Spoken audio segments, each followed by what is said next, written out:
నమస్తే welcome to prime time debate.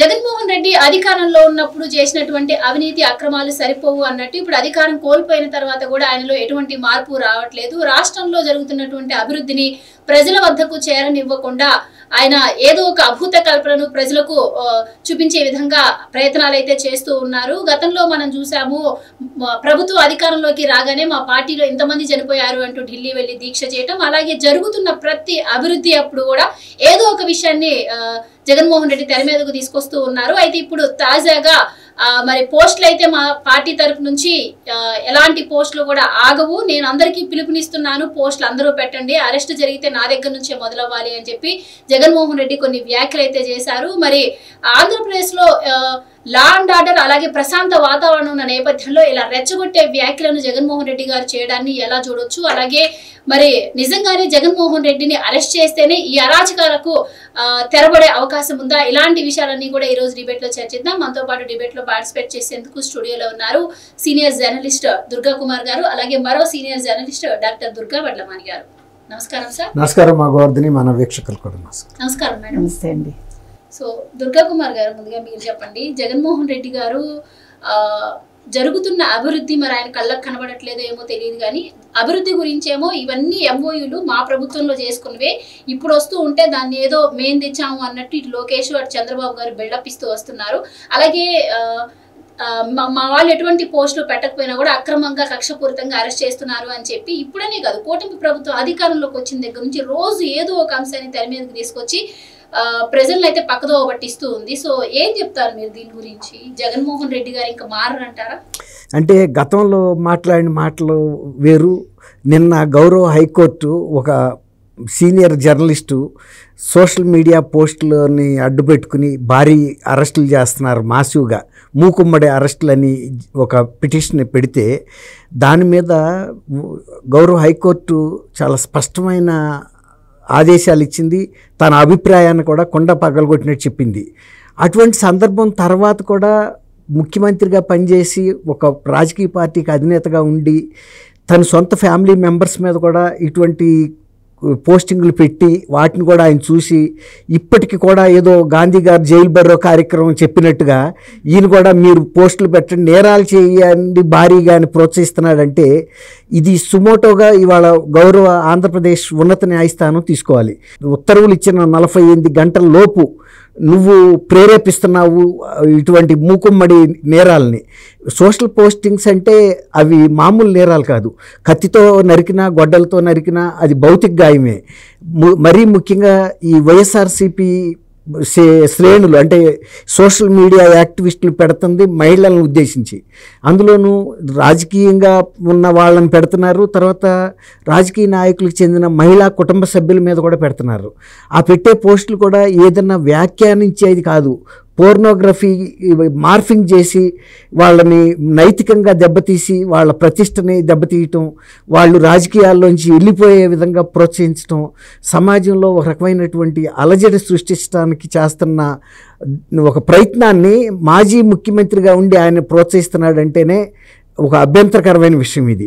ఇది ఒక సామాజిక సమస్యగా తీసుకోవాలి, శాంతి భద్రతల సమస్యగా కూడా తీసుకోవాల్సిన అవసరం ఉంది. మరి ఉన్నత న్యాయస్థానాలు ఇచ్చే తీర్పులు మరి ఆయన దృష్టికి వెళ్ళవా? మరి ఆయన పార్టీ తరపునే వెళ్ళాడు ఆ జర్నలిస్టు, గౌరవ న్యాయస్థానం కూడా అడిగింది ఇలాంటి నేరాలు చేసి సోషల్ పోస్టింగ్లు చేస్తే ఎక్కువ మంది చేశారు కాబట్టి ఎక్కువ మందిని అరెస్ట్ చేయడంలో తప్పే ఉంది అని అడిగింది. ఎంతమంది చేస్తే అంతమందిని అరెస్ట్ చేయాలి. సపోజ్ ఈయన చెబుతున్నాడు కదా ఎంతమందిని జైళ్ళల్లో పెడతారని, అది స్వతంత్ర సమరంలో బ్రిటిష్ వాళ్ళకి వ్యతిరేకంగా గాంధీ గారు ఇచ్చిన పిలుపుని ఈయన పట్టుకుని నేరాలు చేయండి ఎంతమందిని పెడతారు అంటే ఎంతమందినైనా పెట్టాల్సి వస్తుంది. ఇప్పుడు అది ఆయన బిడ్డల మీద కూడా పెట్టిన పోస్టింగ్లు ఉండొచ్చు, మరి నా బిడ్డల మీద పెట్టారు కాబట్టి వీళ్ళని వదిలేమని ఆయన అడగగలుగుతాడు, మిగిలిన వాళ్ళని అరెస్ట్ చేయండి, నా బిడ్డల మీద నా భార్య మీద పెట్టిన పోస్టింగుల్ని మాత్రం మీరు అరెస్ట్ చేయడానికి వద్దు అని చెప్పగలిగినప్పుడు ఈ మాట మాట్లాడాలి. అది చాలా తప్పు మాట మాట్లాడుతున్నాడు ఆయన. ఇది మీరు అన్నట్టు ఆయన్ని అరెస్ట్ చేయటమేనే కాదు, అసలు అతను మాట్లాడుతున్న తీరుని సభ్య సమాజం ఆల్రెడీ ఖండించింది. ఎట్లా ఖండించిందంటే మొన్న ఇచ్చిన ఎన్నికల తీర్పు ద్వారా చెప్పారు, నువ్వు శాసనసభలో కూడా మహిళల్ని కౌరవ సభగా మార్చి అవమానకరమైన రీతిలో మాట్లాడిన సందర్భంలో కూడా నువ్వు స్పందించినందుకు శిక్షగా నీకు 151 కాదు 11 సీట్లు ఇచ్చామన్నారు. ఇప్పుడు ఆయన ఒక రకంగా బ్యాలెన్స్ కోల్పోయి ప్రజల్ని ఏ విధంగా కూడా కన్విన్స్ చేయలేను, నేను వాళ్ళని మెప్పించలేను. కాబట్టి ఇటువంటి సమాజంలో అరాచకం సృష్టించైనా నేనేమన్నా ఫలితం పొందగలుగుతాననే ఒక ప్రయత్నంగా కనపడతాను తప్ప ఇది ఒక ఆరోగ్యవంతమైన మనిషి రాజకీయంగా మనుగడ సాగించాలి ప్రజల్లో అనుకునే వ్యక్తి ఇలాంటి మాటలు మాట్లాడతారని అయితే నేను అనుకోవట్లేదు. రైట్. దుర్గా మేడం మీరు చెప్పండి. అంటే గవర్నమెంట్ వైసీపీది ఉన్నప్పుడు వినూత్న రీతిలో దోపిడీ చేసేది, అంటే ఆ దోపిడీ కోసం వ్యవస్థలను కూడా నాశనం చేసింది. ఈవెన్ చంద్రబాబు గారే చెప్పడం జరిగింది, రాష్ట్ర విభజన టైంలో కన్నా జగన్మోహన్ రెడ్డి గారి హయాంలోనే రాష్ట్రం ఎక్కువ నష్టపోయింది అని చెప్పి. సో రాష్ట్రాన్ని అంత నష్టపరిచి చివరకు 11 సీట్లకే పరిమితమైన జగన్మోహన్ రెడ్డి ఈ రోజు కూటమి ప్రభుత్వం అధికారంలోకి వచ్చి 5-6 నెలలు గడవక ముందే రాష్ట్రంలో ఏదో దోపిడీ జరుగుతుంది, అలాగే మహిళలకు అన్యాయం జరుగుతుంది, కావాలని కక్షపూరితంగా చేస్తుంది అని చెప్పి ప్రచారం చేయడాన్ని ఎలా చూడొచ్చు అంటారు? అంటే ఏ దానికైనా కూడా ఒక టైం పీరియడ్ అంటూ ఉంటుంది. కూటమి ప్రభుత్వం కనీసం 1 సంవత్సరం అన్నా గడిస్తే పక్క రాష్ట్రాల్లో కూడా మనం చూసాం కొంత టైం ఇవ్వడం. ఒక టైం ఇచ్చి మాట్లాడినా ఒక అర్థం ఉంటుంది. అండ్ ఆయన చేసిన ప్రతిదీ బూమరాంగ్ అవుతున్నా కూడా అతను ఇది అని తప్పు కూటమి ప్రభుత్వాన్ని వేలైతే చూపించిన ప్రతిసారి ఆయన కుటుంబం నుంచి ఆయనకి సొంతంగా విమర్శలు వస్తున్నాయి. ఇలాంటి టైంలో కూడా ప్రజలు ఎలా నమ్ముతారని ఆయన ఇలాంటి వ్యాఖ్యలు చేస్తున్నారంటారు? ఇలా ప్రజలను తప్పుదోవ పట్టిస్తున్నారంటారు, ఏం చెప్తారు? మీరు చెప్పినట్టుగా అసలు జగన్మోహన్ రెడ్డి గారు ఇప్పుడు బ్యాలెన్స్ తప్పుతున్నాడు. ఆయన అంటే ఒక కన్ఫ్యూజన్ స్టేట్లో ఉన్నాడు, ఏం తోచట్లేదు ఆయనకి. అసెంబ్లీకి వెళ్ళే ధైర్యం లేదు. ఇప్పుడు గతంలో చంద్రబాబు నాయుడు గారు వెళ్ళారు అసెంబ్లీకి, సరే ఒక ఇన్సిడెంట్ జరిగాక నేను ఇది గౌరవ సభ కాదు కాబట్టి ముఖ్యమంత్రిని వస్తానన్నారు. అన్నాక ఆయన ఎమ్మెల్యేలను పంపించడం మానలేదు శాసనసభకి, ఎమ్మెల్యేలు శాసనసభకి వెళ్ళారు. ఇక్కడ జగన్మోహన్ రెడ్డి ఫేస్ చేయలేడు అనుకోండి, ఎమ్మెల్యేలను పంపించవచ్చు కదా. ఇప్పుడు అందులో కొత్తగా ఎన్నికైన వాళ్ళు కూడా ఉన్నారు, అందులో కొంచెం మాట్లాడగలిగే వాళ్ళు ఉన్నారు, అంటే సబ్జెక్ట్ తెలిసిన వాళ్ళు. అందరికీ సబ్జెక్ట్ తెలియకపోవచ్చు. ఇన్ని రకాలుగా ఉన్నా కూడా ఆయన పంపించట్లేదంటే ఒకటి తను లేకుండా ఎవరికి పేరు రాకూడదు, నెంబర్ 1. నెంబర్ 2 తను వెళ్ళలేడు. ఇప్పుడు మీరు చెప్పినట్టుగా ఇవన్నీ ఎందుకు మాట్లాడుతున్నాడు? ఇప్పుడు సాయంకాలం వయసుకు ఒక ప్రెస్ మీట్ పెట్టి, ఇప్పుడు ఇక్కడ శాసనసభ జరిగినప్పుడు సమావేశాలు సాయంకాలం ఒక ప్రెస్ మీట్ పెడుతున్నాడు పిచ్చాడిలాగా. ఆ 11 మందికి రోజు ఒక పనిష్మెంట్ అది. ఇప్పుడు ఒక హెడ్ మాస్టర్ కూర్చుని ఒక పిల్లల్ని కూర్చోపెడతాడు చూడండి, అలా బలవంతంగా కూర్చోపెడుతున్నాడు. పోనీ వాళ్ళు ఏమైనా నోరు విప్పచ్చా? ఏమీ ఉండదు, 1 సైడెడ్ ఇది. ఆయన ఏదో చెప్తాడు, వాళ్ళు వినాలి, ఇష్టం ఉన్నా లేకపోయినా దాని మీద ఏమీ రియాక్షన్ ఉండదు. ఇప్పుడు ఈ అభివృద్ధి గురించి కూడా అందుకే మాట్లాడుతున్నాడు. ఇప్పుడు అభివృద్ధి జరుగుతుంటే చూడలేక ఈ జీవోలన్నీ మేము ఇచ్చాం, చూపించమనండి ఎప్పుడు ఇచ్చాడు? ఈ ఎంఓయూలన్నీ మా టైంలో జరిగాయి, ఏవి చూపించు. ఇప్పుడు మీకు గుర్తుంటే ఎలక్షన్ ముందు వరకు అభివృద్ధి అనే పదం వాళ్ళ నోట్లోంచి వచ్చిందా ఏ రోజైనా? మొన్న కొత్తగా ఇటీవల ఈ నెలలో మాట్లాడాడు. సంపద సృష్టి, అభివృద్ధి రెండు మాట్లాడాడు ఫస్ట్ టైం లైఫ్లో. ఇవన్నీ మేము సృష్టించాము, ఏదో పోర్ట్లు అంటాడు, మెడికల్ కాలేజీలు అంటాడు, ఇంతే ఈ రెండే చెప్పాడు. మరి ఇవాళ ఎంఓయూలు ఎక్కడి నుంచి వచ్చాయి? మరి మొన్న మాట్లాడినప్పుడు కూడా ఎంఓయూలు మాట్లాడి ఉండాలి కదా. ఈరోజు వీళ్ళు ఇవన్నీ చేశాక ఇంత అభివృద్ధి జరుగుతూ ఉంటే నువ్వు కొత్తగా మాట్లాడుతున్నావు, మరి 4 నెలల్లో అయినా మాట్లాడి ఉండాలిగా. పోనీ కనీసం మొన్న నువ్వు ఈ విషయం అన్నప్పుడు, సంపద సృష్టి, ఈ అభివృద్ధి లేకపోతే పరిశ్రమలు రావడం మాట్లాడినప్పుడు ఆ రోజైనా నువ్వు చెప్పాలి, ఇగో ఇవన్నీ మా హయాంలో వచ్చాయి, చంద్రబాబు నాయుడు గారు మీ టైంలో రాలేదు, మీరు ఇవి తేలేదు, మేము తెచ్చిన వాటికి మీరు ఇవి కంటిన్యూషన్ అని చెప్పు ఉండాలి కదండి. సో ఆయన ఏంటంటే ఇప్పుడు నిజంగా ఉక్కిరిబిక్కిరి అవుతున్నాడండి మనిషి. అతనికి ఇప్పుడు ఎవరి సహాయం లేదు, ఎవరి సహకారం లేదు. ఆ కొద్ది సోషల్ మీడియా మాత్రం పెట్టుకున్నాడు. మీరు చెప్పినట్టుగా సోషల్ మీడియా గురించి ఎవడైనా ఒక ముఖ్యమంత్రిగా పనిచేసిన వాడు తన కార్యకర్తల్ని మీరు రెచ్చిపోండి అని చెప్తాడా? అలా రెచ్చిపోండి అని చెప్పటం అనేది మన ప్రజాస్వామ్యంలో తప్పే కదా. అది అంటే ప్రజలని మీరు మభ్యపెడతారా, లేకపోతే ప్రజల్ని మీరు రెచ్చగొట్టి మీరు అల్లర్లు సృష్టిస్తారా, మీరు రాష్ట్రాన్ని అల్లకల్లోలం చేస్తారా? ఈ ఒక అంశం మీద సుమోటోగా ఆయన మీద కేసు పెట్టచ్చు నిజం చెప్పాలంటే. ఇప్పుడు చంద్రబాబు నాయుడు గారు అగ్రెసివ్గా ఉన్నారు కాబట్టి ఏ ఒక్కటి వదలటానికి వీల్లేదండి. ఇప్పుడు ఇవన్నీ కూడా సిస్పాలిటీ 100 తప్పుల్లాగా ఇప్పుడు జగన్మోహన్ రెడ్డి చేస్తున్నాడు. వీటన్నింటికి ఒక సమయం వస్తుంది. ఇప్పుడు ఇమీడియట్గా చేయలేక కాదండి, చేసినందువల్ల జరిగే నష్టము లేదు, లాభము లేదు. కాకపోతే ఏంటంటే ప్రతి అంశానికి ఒక సమయం రావాలి.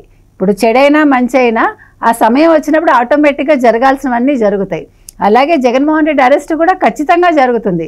ఆయన పాపాలు పండాలి కదా, ఇంకా పూర్తిగా పండలేదు ఈ 4 నెలల్లో. రైట్ సార్, ఇక్కడ జగన్మోహన్ రెడ్డి గారు ఒక మాట అంటున్నారు, ఇక్కడ సూపర్ 6 అంటూ ప్రెసిడెంట్ మోసం చేశారు చంద్రబాబు, ఇది ఆర్గనైజ్డ్ మోసం కాదా, మరి ఈయన మీద 420 కేసు ఎందుకు పెట్టకూడదు, నేను నా ఎమ్మెల్యేలు అందరం కూడా ఈయనపై 420 కేసు పెడదాం అంటున్నారు. అసలు సూపర్ 6 గురించి మాట్లాడే హక్కు జగన్మోహన్ రెడ్డి గారికి ఉందంటారా? అండ్ గతంలో జగన్మోహన్ రెడ్డి గారు మేనిఫెస్టోలో ఎలాంటివి పొందుపరిచారు, అలాగే ఎలక్షన్ టైంలో ఆయన ఇచ్చిన హామీలను ఎంతవరకు నెరవేర్చారు, మరి ఆయన చేసిన దాన్ని ఏమంటారు? ఇప్పుడు కూటమి ప్రభుత్వం వచ్చిన దగ్గర నుంచి సూపర్ 6 ఒక్కొక్కటిగా నెరవేరుస్తూ వస్తుంది. సో ఎలా చూడొచ్చు అంటారు ఆయన మాటలు? అసలు అన్నీ వద్దమ్మా, ఒకటే తీసుకుందాం. నేను కనుక మద్యపాన నిషేధాన్ని దశల వారీగా సంవత్సరానికి 25% షాపులను తగ్గించుకుంటూ వెళ్తాను. 4వ సంవత్సరం వచ్చేటప్పటికి అన్నీ బంద్ అయిపోతాయి. కేవలం 5 స్టార్ హోటల్స్లో మాత్రమే మద్యం దొరుకుతుంది. ఎందుకంటే నా అక్క చెల్లెళ్ళ పసుపు తాళ్ళు తెగిపోవటం నాకు ఇష్టం లేదు. అసలు మద్యం ఆదాయంతో నడిచే ప్రభుత్వం ఒక ప్రభుత్వమా? మద్యం అట్లాంటి ప్రభుత్వంలో ఉన్న ముఖ్యమంత్రి ఒక ముఖ్యమంత్రి అని అడిగాడు స్టేట్. తర్వాత ఇంకోటి కూడా చెప్పాడు, నేను గనక ఈ మద్యపాన నిషేధమే చేయకపోతే నేను అసలు మీ దగ్గరికి వచ్చి ఓట్లే అడగను అన్నాడు. మద్యపాన నిషేధం చేయలేదు, ఓట్లు కూడా అడిగాడు, భంగపడ్డాడు. అసలు మరి అట్లాంటి వ్యక్తి ఆయనే డిక్లేర్ చేయాలి. ఎప్పుడైతే ఎలక్షన్లు వచ్చినాయో నేను మద్యపాన నిషేధం చేయలేకపోయాట కాబట్టి నేను ఈసారి ఎన్నికల్లో పోటీ చేయను, నా తరపున కూడా ఏ అభ్యర్థి కూడా పోటీ చేయడు. కాబట్టి ఒకవేళ ఎవరన్నా వైఎస్ఆర్సీపీ అభ్యర్థులని మీ దగ్గరికి వచ్చినా కూడా ఎవరికి ఈ పార్టీ పేరు మీద ఓటు వేయొద్దు. జీపీఎస్ 1 వీకే. ఆ తర్వాత వచ్చిన తర్వాత అసలు మా సజ్జల రామకృష్ణారెడ్డి చెప్పాడు జగన్మోహన్ రెడ్డికి జీపీఎస్ గురించి తెలీదు, 1 వీక్లో తెలీదు అన్నాడు. అంటే తెలియకుండా కూడా మాట్లాడేశాడు. ఆ రకంగా ఏ హామీ కూడా తను అమలు చేయలేకపోయినా కూడా మళ్ళీ రెండోసారి ముఖ్యమంత్రిగా వచ్చి మళ్ళీ అడిగాడు, భంగపడ్డాడు. కాబట్టి ఇవాళ సూపర్ 6 గురించి కూడా ఆయన మాట్లాడుతున్నాడు. సూపర్ 6 ఆయన ఏమన్నాడు, అసలు నేను కనుక దిగిపోతే అసలు సంక్షేమ పథకాలు ఇవ్వటానికి ఈ ప్రభుత్వం దగ్గర పైసా కూడా లేదు, ఫస్ట్ నెల సంక్షేమ పెన్షన్లు కూడా మీకు అందవని చెప్పాడు. ఎందుకంటే ఆయన తెలుసు ఆయన కోశాగారాన్ని మొత్తం ఖాళీ చేసి వెళ్ళాడు. అంటే సంక్షేమ పథకాలు పెన్షన్ల గురించి కాదు, అయిన వాళ్ళకి కాంట్రాక్ట్ కంపెనీలకి ఇచ్చేసాడు మొత్తం పైసలన్నీ ఇచ్చేసి దాని మూలన రావాల్సిన కిక్ బ్యాక్స్ తీసేసుకున్నాడు. ఆఖరి దఫా కూడా ఎందుకు వృధాగా వెళ్ళాలి. ఇప్పుడు ఆయన ఎట్లాంటి మనిషి అంటే చివరి నిమిషంలో వెళ్ళిపోతూ కూడా రావాల్సిన ఊడ్చుకెళ్ళిపోయాడు. ఇక ఇంట్లో ఏం మిగల ఒక చిన్న చిత్తు కాగితం కూడా. అందువల్ల తనకు ఒక నమ్మకం ఏంటంటే 1 నెల లోపల చంద్రబాబు నాయుడు గారు డబ్బులు మొబలైజ్ చేసుకోలేడు, పెన్షన్లు కూడా ఇవ్వలేడు, శాలరీస్ కూడా ఇవ్వలేడు, గవర్నమెంట్ నడవదు, గవర్నమెంట్ స్తంభించిపోద్ది అనుకున్నాడు. కానీ చంద్రబాబు నాయుడు గారు 1000 రూపాయలు పెంచుతానన్నది హామీని కూడా ఎప్పుడైతే ఇచ్చాడో అప్పటి నుంచి రిట్రాస్పెక్టివ్ ఎఫెక్ట్ ముందు నుంచి ఒక 2 నెలల ముందల నుంచి కూడా అమలు చేసి మొదటి నెలలోనే 7,000 రూపాయలు ఇచ్చాడు. 4,000 ప్లస్ ఆయన పెంచిన 3,000 3 నెలలకి. అట్లా ప్రతిదీ కూడా ఆయన అమలు చేసుకుంటూ వెళ్ళేటప్పటికి షాక్ తిన్నాడు. అసలు అంటే ఆయన ఊహించలా. అంటే చంద్రబాబు నాయుడు గారు అనే వ్యక్తికి ఇంత శక్తి ఉంటుంది అనేది ఆయన అనుకోవాలి. ఒక 70 ఏళ్ళు వచ్చినాయి, ఆయన వృద్ధుడని కూడా మీటింగులో చెప్పేవాడుగా ముసలాయన అని చాలా వ్యంగ్యంగా మాట్లాడాడు. తర్వాత అసలు మేము నుంచుంటే మీరేమైపోతారని కూడా ఆయన శాసనసభలో అటువంటి ఇది చేయొచ్చా, అవహేళన కానీ బెదిరింపు కానీ. నువ్వు 151 మంది ఉండొచ్చు, ఉంటే వెళ్ళి కొడతావా 22 మందిని చంపుతావా? అంటే ఆయన ఉద్దేశం అదే, మేము లేచి వస్తే మీరేమవుతారు అన్నాడు. ఇవాళ మరి వాళ్ళు 164 మంది ఉంటే లేచి వస్తారన్న భయానికి వాళ్ళ లోపలికి వెళ్ళలేకపోతుంది. పులి బయటే తిరుగుతుంది ప్రాంగణంలో, లోపలికి వెళ్తే వేసేస్తారేమోనండి. ఇప్పుడు మీరు చెప్పారు మొన్న దీపావళికి 2వ గ్యాస్ సిలిండర్ల పథకం కూడా ప్రకటించేశారు. తర్వాత ఇప్పుడు యువతకు ఉపాధికి సంబంధించిన ప్రణాళికలు తయారు చేస్తున్నారు.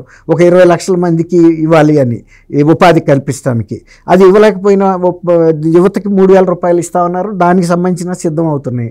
అట్లాగే మహిళలకు సంబంధించి, రైతులకు సంబంధించి ఎన్ని ఆర్థిక అంశాలు కాబట్టి ఒక్కొక్క నెలలో ఒకటి చేసుకుంటూ వచ్చారు. ఇవాళ గవర్నమెంట్ ఏం దిగిపోవటం లేదుగా. ఇప్పుడు నువ్వు దిగిపోయే నాటికి మద్యపాన నిషేధం చేస్తానన్న వ్యక్తివి 1% కూడా చేయలేదు.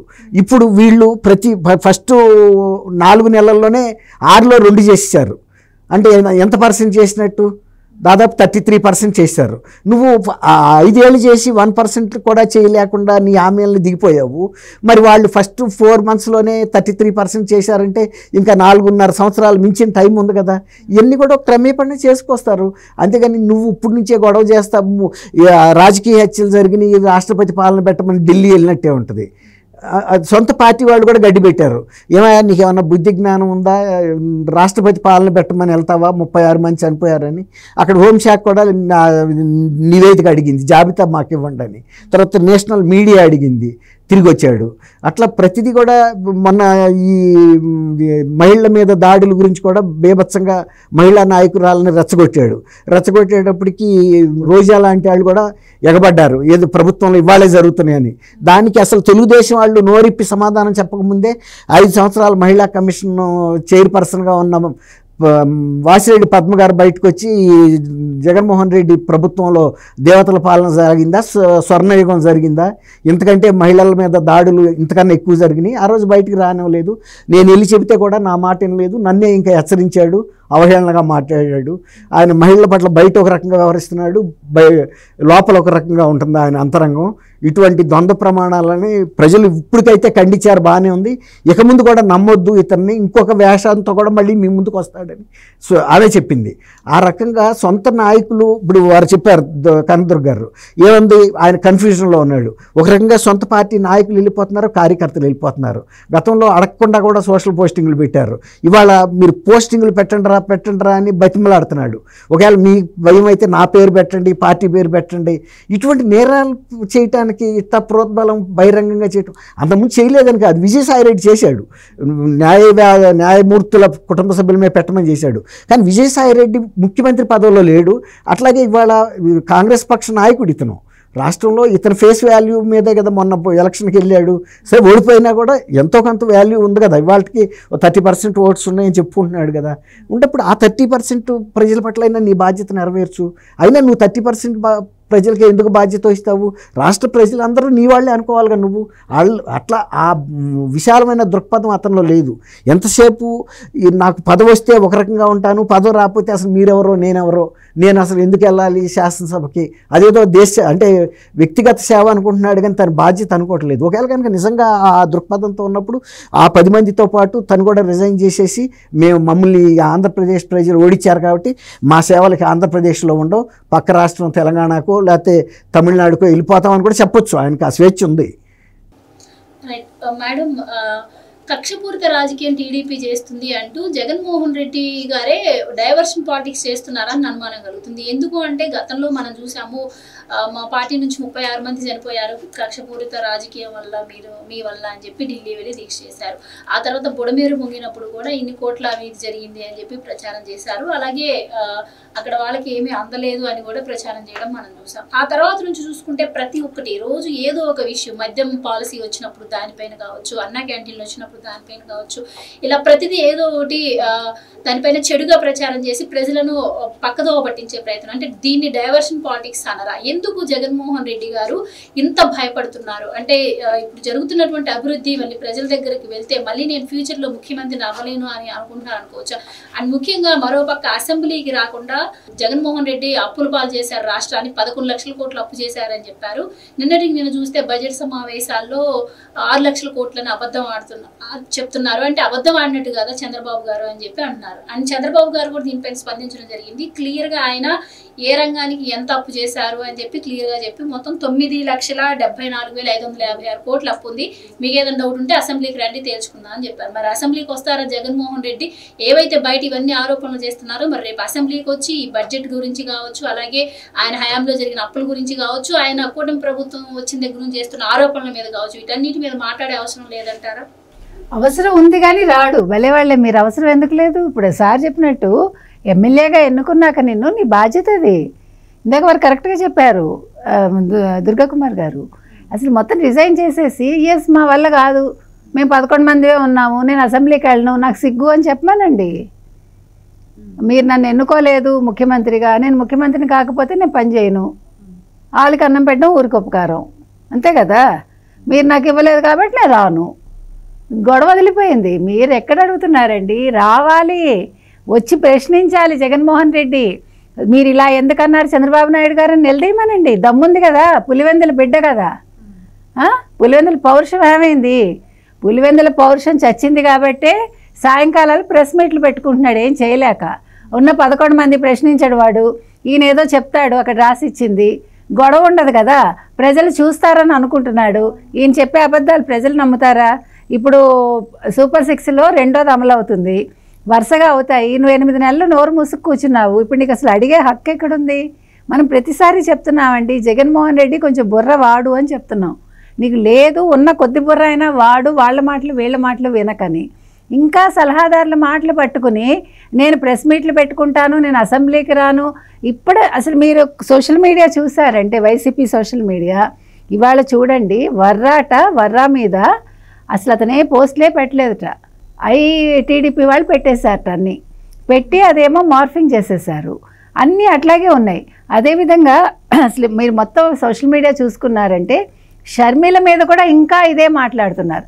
నిన్న షర్మిల అన్నగారిని రిజైన్ చేయమని అడిగితే దాని గురించి ఒక నెగిటివ్ ఇది.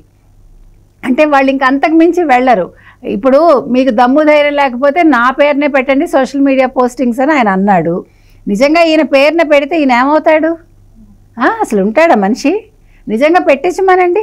ఇప్పుడు నువ్వు ఎక్స్ వేదికగా మీరు పోస్టులు పెట్టేయండి, సూపర్ 6 మీద ప్రశ్నించండి అంటే, ఇందాక వారు చెప్పినట్టు ఫస్ట్ మద్యపాన నిషేధం నెంబర్ 1 వస్తుంది మనకు తెలుసు. ఆయన ఏం చేశాడు? అసలు ఎంతంత మింగేశాడు. ఇప్పుడు అమ్మకిచ్చే తల్లి దీవెన ఏంటది, ఆ పథకంలో కూడా 2,000 వెనక్కి అమ్మఒడి 2,000 వెనక్కి తీసుకున్నావు. మరి ఇవన్నీ ప్రశ్నిస్తే నువ్వేమవుతావు? ఏమండి అసలు ఇప్పుడు జగన్మోహన్ రెడ్డి అనేవాడు ఏం చెయ్యాలో తెలియకే ఈ అయోమయావస్థలో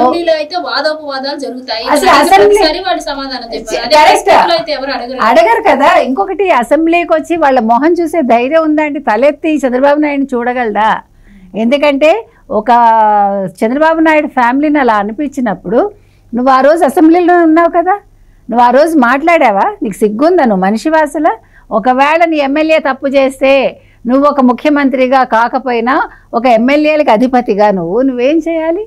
ఇది తప్పు, నేను క్షమాపణ చెప్తున్నాను అని ఆ రోజు అసెంబ్లీలో క్షమాపణ చెప్పించుంటే, తను చెప్పుంటే ఇంత దూరం అసలు ఇష్యూనే రాదు. కాబట్టి ఇది ఒక కాష్టంలాగా మండుతోందండి. ఆ ఇష్యూ అనేది చరిత్రలో ఎప్పుడు మండుతూనే ఉంటుంది. అది భువనేశ్వర్ గారు అన్న మాటలు అవి ఎక్కడికి వెళ్ళవు. అందుకని ఇవాళ జగన్మోహన్ రెడ్డి తలెత్తుకుని ధీమాగా అసెంబ్లీలో అడుగు పెట్టడు. మీరు ఎదురు చూడక్కర్లేదు, ఊరికే వాగుతాడు. తాటాకు చప్పుళ్ళ కుందేళ్ళు బెదురుతాయా? బెదరవు కదా. ఈయన ఏదో ప్రెస్ మీట్ పెట్టుకుంటాడు, వాక్కుంటాడు, ప్రజలు నమ్మరు. ఇప్పుడు ఆ ప్రభుత్వానికి వచ్చిన నష్టం ఏమీ లేదు. ఆయన అదే చెప్పారు, ఇవాళ చంద్రబాబు నాయుడు గారు క్లియర్గా చెప్పారు. ప్రతి ఒక్కటి పక్కాగా కాగితాల మీద ఉన్నాయి అంకెలు ఎక్కడా చెదిరిపోవు, చెల్లా చెదురు అవ్వవు. కాబట్టి వాళ్ళు చేసిన ఆ తప్పిదాలు ఏవైతే ఉన్నాయో అన్నీ పేపర్ మీద ఉన్నాయి, తెల్లటి పేపర్ మీద నల్లటి ఇంకుతో అన్నీ కనిపిస్తాయండి. అందుకని జగన్మోహన్ రెడ్డికి అంత ధైర్యం లేదు, రాదు కూడా. ఆయనకి ధైర్యం అనే పదం అసలు ఆయన డిక్షనరీలో లేదు. కాబట్టి ఇవాళ అసెంబ్లీకి వచ్చి ప్రశ్నించేంత దమ్ము లేదు కాబట్టే ఇక్కడ ప్రెస్ మీట్లు పెట్టుకుంటున్నాడు. అసలు అలాంటి పదాలు ఆయనకి జీవితంలో విని ఉండడు. దమ్ము ధైర్యం ఊరికే రాసిచ్చింది చదవటం వేరు, మనిషికి స్వతహాగా ఉండేది వేరు. ఆయనకి స్వతహాగా లేదు. ఇప్పుడు పెట్టుబుద్ధి పుట్టుబుద్ధి అంటారు. అందుకని ఆయనకి పెట్టుబుద్ధి లేదంటే ధైర్యం విషయంలో, పుట్టుబుద్ధి అసలే లేదు. అంటే పుట్టినప్పటి నుంచి ఆయన ధైర్యంగా ఉండుంటే వేరేగా ఉండేది. ఎప్పుడూ కూడా పక్క వాళ్ళని అడ్డు పెట్టుకుని బతికాడు, పక్క వాళ్ళని అడ్డు పెట్టుకుని పైకి వచ్చాడు. వాళ్ళ చేత వీళ్ళ చేత డబ్బులు పెట్టించి పైకి వచ్చాడు. ఇవాళ ప్రజల్ని ముంచేసి పైకి వచ్చాడు, ఎమ్మెల్యేలను ముంచేసి పైకి వచ్చాడు, కార్యకర్తల చేత అడ్డమైన పోస్టులు పెట్టించి వాళ్ళని ముంచాడు. కాబట్టి ముంచడం అనేది జగన్మోహన్ రెడ్డి రక్తంలో ఉందండి. ధైర్యం అనేది లేదు. ఆయన డెఫినెట్గా అసెంబ్లీకి ఖచ్చితంగా రాడు. ఆయన అసలు ఈ 5 ఏళ్ళు కూడా రాడు, నేను రాసిస్తా. సార్, ఇప్పుడు ఆంధ్రప్రదేశ్ రాష్ట్రంలో ఏ శాఖను కదిలించినా, ఏ అవినీతిని కదిలించినా మొత్తంగా తిరిగి జగన్మోహన్ రెడ్డి గారి పేరే వినిపిస్తుంది. అంటే కేసులు ఇప్పుడు ఎంక్వైరీ దశలో ఉన్నాయి, ఇప్పుడే స్టార్ట్ అయింది కాబట్టి ఆయన పేరు వినిపిస్తుంది, కానీ ఆయన దగ్గర వరకు వెళ్ళలేదు. సో అందరూ కూడా అంటున్న మాట ఒక్కటే, అసలు జగన్మోహన్ రెడ్డి గారు ఇంత అన్యాయం చేసుంటే మరి ఇప్పుడు అంత ఎందుకు ఫస్ట్ ఆయన అరెస్ట్ చేయట్లేదు? ఫస్ట్ ఆయన అరెస్ట్ చేయండి, ఈ అరాచకాలన్నీ కూడా ఒక అడ్డుకట్టబడుతుంది, ఈ అరాచకాలన్నీ ఆగుతాయంటున్నారు. మరి జగన్మోహన్ రెడ్డి గారిని అరెస్ట్ చేస్తే ఈ అరాచకాలు ఆగుతాయంటారా? మీ అభిప్రాయం ఏంటి? జగన్మోహన్ రెడ్డి గారు కోరుకుంటుంది కూడా అదేనమ్మా. రాష్ట్ర ప్రభుత్వం అరెస్ట్ చేయాలని కోరుకుంటున్నాడు ఆయన. కేంద్ర ప్రభుత్వం సిబిఐ అరెస్ట్ చేయాలని కోరుకోవట్లా. అది చేస్తే తనకేమి రాజకీయంగా ప్రయోజనం కలగదు. చంద్రబాబు నాయుడు గారు కనుక అరెస్ట్ చేస్తే నన్ను వ్యక్తిగతమైన కక్షతో అరెస్ట్ చేశాడనే ఒక ప్రచారం ద్వారా అయినా సానుభూతి వస్తుందేమో. ఏ విధంగానూ తను ప్రజల్లో ఇవాళ వెళ్ళే ఇది కనపట్టాల, ధైర్యం దమ్మ అన్నట్టు. అసెంబ్లీకి వెళ్ళలేకపోతున్నాడు, ప్రజా మీటింగులకి వెళ్ళలేకపోతున్నాడు, ఇంటి దగ్గరే సెట్టింగ్ లాగా ప్రెస్ కాన్ఫరెన్స్ పెట్టి వన్ సైడెడ్గా మాట్లాడుతున్నాడు. ఎదురుగా తర్వాత ప్రెస్ వాళ్ళందరినీ పిలవట్లేదు, ఏంటంటే నాకు సోటు లేదంటాడు. ఆయన ప్యాలెస్ ఎంత ప్యాలెస్, ఆ ప్యాలెస్ చుట్టూ ఫెన్సింగ్కే 12 కోట్ల రూపాయలు ఖర్చు పెట్టాడంటే ప్రజాధనం. ఎంత పెద్ద ప్యాలెస్ అది. అసలు దేశాధ్యక్షులు కూడా ఉండలేరు అంత పెద్ద పెద్ద ప్యాలెస్లో. సరే, ఆయనకి ఆస్తి ఉంది, కట్టుకున్నాడు, దానికి ఏమీ అభ్యంతరం ఏమి లేదు. సరే, పిలవపోయినా కూడా ప్రెస్ వాళ్ళు ఏమీ హక్కుగా అడగరు. ప్రెస్ వాళ్ళని పిలిస్తే నీకు ఎక్కువ పబ్లిసిటీ వస్తుంది, పిలవకపోతే తక్కువ వస్తుంది. అది నీ ఇష్టం. నువ్వు ఎవరిని పిలుచుకోవాలనేది నీ చాయిస్ ప్రకారం పిలుచుకుంటున్నావు. ఎందుకంటే ఆయనకి అనుకూలంగా ఉన్న వాళ్ళని పిలుచుకుంటున్నాడు. అది కూడా తప్పేం లేదు. ఇప్పుడు మీరు అడిగారు అతను కనుక అరెస్ట్ చేస్తే ఇది ఆగుతుందా అని. అరెస్ట్ చేస్తే ఆయన అరెస్ట్ అయితే ఎంత తొందరగా అయితే అంత మంచిదనే ఉద్దేశం మీద రాష్ట్ర ప్రభుత్వాన్ని ఏ విధంగా రెచ్చగొడితే ఆ పని జరుగుతుంది అనేది ప్రయత్నిస్తున్నాడు. కానీ అవతల ఉంది చంద్రబాబు నాయుడు గారు. ఆయన ఈయనలాగా ఆవేశపరుడు కాదు. గతంలో లాగా చంద్రబాబు గారిని కారణాలు ఉండాలేకపోయినా ఎత్తేసేయండి అని చెప్పి ఒక బ్లాంకెట్ ఆర్డర్ ఇచ్చి లండన్ వెళ్ళిపోయే లోపల ఎత్తేసారు. ఎత్తేసిన తర్వాత జరిగిన పరిణామాలు ఏంటో ఆయన చూశాడు. చంద్రబాబు నాయుడు గారు అటువంటి రిస్క్ నేను తీసుకోదలుచుకోవాలి. ఆయన ఒకటిగా కేసెస్ మొత్తం ఇప్పుడు మీరు అన్నారు అన్ని విచారణ దశలో ఉన్నాయి. విచారణ దశలో ఉన్నప్పుడు ముగింపు వస్తుంది. అప్పుడు మదనపల్లి సబ్ కలెక్టర్ ఆఫీస్లో రికార్డు రూమ్ తగలబెట్టింది. ఇప్పుడు ఒక క్లారిటీకి వచ్చేసారు. 2 ఆర్డీఓలు, ఒక junior assistant, ex minister PA, తర్వాత మాధవ్ రెడ్డి, వీళ్ళు ఉన్నారని. అట్లాగే ఏ కేసు అయినా క్రిస్టల్ క్లియర్ ఎవిడెన్సెస్ వచ్చినప్పుడు మాత్రమే అరెస్ట్ చేయాలి. తర్వాత జగన్మోహన్ రెడ్డికి సంబంధించి ఏ కేసెస్లో రుజువులు వస్తాయో అవి ప్రజల ముందు మొన్న వైట్ పేపర్ పెట్టారు కదా, శ్వేతపత్రాల్లాగా, అలా ముందు పెట్టి కొంత చర్చ అయితే జరగనిస్తారు చంద్రబాబు గారు. ప్రజలు కూడా మానసికంగా సిద్ధపడాలి. ఎస్, ఇతను తప్పులు చేశాడని వాళ్ళకి తెలుసు, ఆల్రెడీ వాళ్ళు శిక్షించారు, ఏది ఓటు పరంగా బటన్ నొక్కి. కానీ అది కాకుండా వీరన్నట్టు వైట్ పేపర్ మీద బ్లాక్ అండ్ వైట్లో ఇదిగో ఫలానా అంశం ఫలానా కేసులో ఫలానా జరిగింది, ఇందులో ఇంత ఫ్రాడ్ అవినీతి జరిగింది, ఈ అవినీతి ఇదిగో ఈ పర్సన్స్ ఇన్వాల్వ్ అయ్యారు, అందులో జగన్మోహన్ రెడ్డి పాత్ర, ఎన్ని ఫైల్స్ మీద ఈయన సంతకం పెట్టాడు, ఇట్లా ఒక ప్రతిదీ కూడా ఒక వైట్ పేపర్ లాగా తయారు చేసిన తర్వాత ఒక వేదిక తయారు చేయాలి. అందుకోసం ఆయన చూస్తున్నాడు. కాకపోతే ఇవాళ ఈ జగన్మోహన్ రెడ్డి తొందర ఏంటంటే చంద్రబాబు నాయుడు గారు అరెస్ట్ చేసే లోపల సిబిఐ అరెస్ట్ చేసే అవకాశం ఉంది. ఆల్రెడీ ఆ బెయిల్ రద్దు చేయమన్న పిటిషను మొన్న ఆల్రెడీ సర్వోన్నత న్యాయస్థానం ముందుకు రావటం, గౌరవ న్యాయమూర్తి ఇది నాట్ బిఫోర్ మీ అన్నారు. వారికి ఏమో ఇబ్బంది ఉందో తెలీదు, గతంలో ఈయనకి సంబంధించిన కేసు చూసి ఉండొచ్చు. అలాంటి సందర్భంలో ఆయన నాట్ బిఫోర్ మీ అనేటప్పటికి వాయిదా పడింది. ఒక్కోసారి ఏమవుతుందంటే ఈ ఉన్నత న్యాయస్థానాల్లో ఉన్న కేసు ఒత్తిడిల వల్ల, ఒక్కోసారి కొంత జగన్మోహన్ రెడ్డి పనితనం వల్ల తొందరగా అది రాపోవచ్చు. ఒకవేళ మనం ఆపాదించలేము. ఒకవేళ కనుక అది వచ్చి కనుక అక్కడ బెయిల్ రద్దు అయిందంటే ఆటోమేటిక్గా సిబిఐ వాళ్ళు అరెస్ట్ చేస్తారు. సిబిఐ అరెస్ట్ చేస్తే ఆయనకు వచ్చే రాజకీయ ప్రయోజనం ఉంది. అందువల్ల తొందరపడి రెచ్చగొడుతున్నాడు ఇక్కడ. కానీ రాష్ట్ర ప్రభుత్వం రెచ్చిపోయి అరెస్ట్ చేసే పరిస్థితిలో లేదు. తనకి సహజంగా అక్కడి నుంచి వచ్చే ఆహ్వానం మేరకు అరెస్ట్ అవుతాడు ఎట్టాగు. అప్పుడు ఇంతలోకి ఇవి రెడీ అవుతాయి కేసెస్. మళ్ళీ అక్కడ బెయిల్ తెచ్చుకున్నా కూడా ఈ కేసెస్ కంటిన్యూస్గా ఉంటాయి. ఇంకోటి ఏంటంటే ఆయన మానసికంగా సిద్ధపడి, ఇంతకుముందు వీరు ఒక మాట చెప్పారు, చాలా కంగారులో ఉన్నాడు మనిషి అని. ఆ కేసెస్ కనుక ట్రయల్ మొదలయ్యి కనుక ఏదన్నా కన్విక్షన్ అయిందంటే ఇక ఆయన జీవితంలో కూడా మళ్ళీ ప్రజా జీవితంలోకి కాదు కదా, అసలు మామూలుగా కుటుంబ జీవితంలో కూడా రాలేకపోవచ్చు. కంటిన్యూస్గా కేసెస్ అన్నీ ఉన్నాయి, ఒకదాని తర్వాత ఒకటి ఆ శిక్షలు అమలవుతాయి.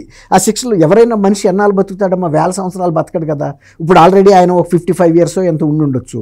ఇంకొక 25-30 years కనుక శిక్షలు అవి పడినాయి అనుకోండి, ఒక్కొక్క కేసులో సైమల్టేనియస్గా జరగవు. ఆ శిక్షలో ఒక కేసులో రిలీవ్ అయిన తర్వాత మళ్ళీ కంటిన్యూషన్ అవుతుంది. అట్లాంటప్పుడు ఒక 25 years కనుక అయిపోతే ఆయన బాధ ఏంటంటే, నేను ఇంత ఎంపైర్ సంపాదించాను, ఇన్ని ప్యాలెస్లు కట్టాను, మరి ఇన్ని వేల కోట్లు లక్షల కోట్ల ఆస్తి ఉండి కూడా నేను జైల్లో, అప్పటికే 16 నెలలు ఒకసారి చెంచల్ కూడా జైల్లో ఉండిచ్చాడు. తెలుసు దానికి లైఫ్ ఎట్లా ఉంటుంది అనేది. అది ఒక రకంగా బ్రీఫ్ పీరియడ్.